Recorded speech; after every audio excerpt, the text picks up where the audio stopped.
एक गोगोई है, जो असम के लीडर हैं, कांग्रेस के लीडर हैं, उनके फादर सीएम भी रहे, उनकी वाइफ ब्रिटिश नेशनल है, अभी भी उनके पास ब्रिटिश पासपोर्ट है और देखा बात रेगुलरली पाकिस्तान जाया करती थी और उनके अकाउंट में वहां से पैसे भी आया करते थे और ये सारा काम हुआ मोदी के आने से पहले यानी कि 2013 तक पैसे आने बंद हो गए, उन्होंने पाकिस्तान जाना बंद कर दिया। तो इस टाइम पे असम के सीएम ने उसी पे क्वेश्चन उठाया कि क्या करने जाती थी पाकिस्तान के अंदर, क्या काम था। नेचुरल बात है कि वो भी आईएसए के लिए काम कर रही थी, क्योंकि सीआईए और आईएसए दोनों इंडिया के खिलाफ काम करती है और जिस आदमी इनको पैसे देता था वो आईएसए का एजेंट था। हम वेरीफाई तो कर ही लेते हैं, हमारे पास तो हमारी एजेंसी पड़ी है, रॉ पड़ी है।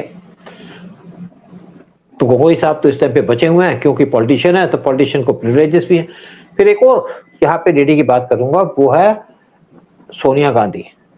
इनकी राजीव गांधी से शादी हुई थी, फिर हमने पिछले वीडियो में भी डिस्कस किया है।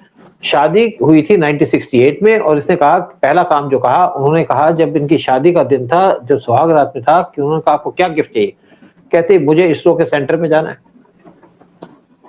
तो राजीव गांधी ने परमिशन दिलवा दी इंदिरा गांधी से कि इसरो के सेंटर में विजिट कीजिए और इसरो के सेंटर में विजिट की और साराभाई से मीटिंग भी थी उनकी, फोटो भी है उनकी उस टाइम की, मैंने सोशल मीडिया में देखी है। क्या करने गई थी भाई आप, आपको क्या लेना हमारे इसरो के प्रोग्राम से, आप पढ़ी लिखी तो है नहीं, आप तो डांस करती थी रेस्टोरेंट के अंदर। लेकिन इससे सारी बातें क्लियर हो जाती है क्या एजेंडा था। सीआईए की प्लांट कहते हैं उसको, अगर हम अपने टेक्निकल टर्म में बात करें। और इमीडिएटली उसके बाद कुछ कितने साइंटिस्ट कुछ मर गए जाके, उसके बाद जो हमारे विक्रम साराभाई थे, हाँ विक्रम साराभाई की डेथ हो गई थी शायद 2 साल के बाद। लेकिन उससे पहले यूएस हमेशा हमारे न्यूक्लियर प्रोग्राम को टारगेट करता था।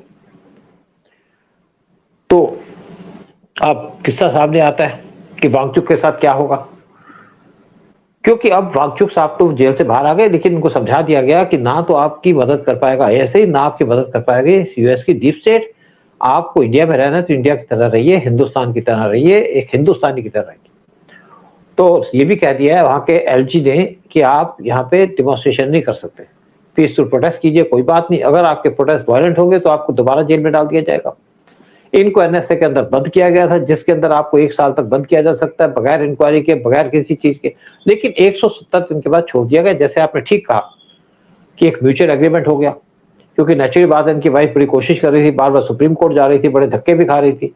और आपको पता है तो जेल ही होती है। वो तो केजरीवाल थे जिनको यहाँ पे फर्स्ट क्लास ट्रीटमेंट दिया जाता था, मालिश भी की जाती थी, क्योंकि दिल्ली के सीएम थे, जेल उनके कंट्रोल में थी, मनीष सिसोदिया को वहां पे मालिश करवाई जाती थी।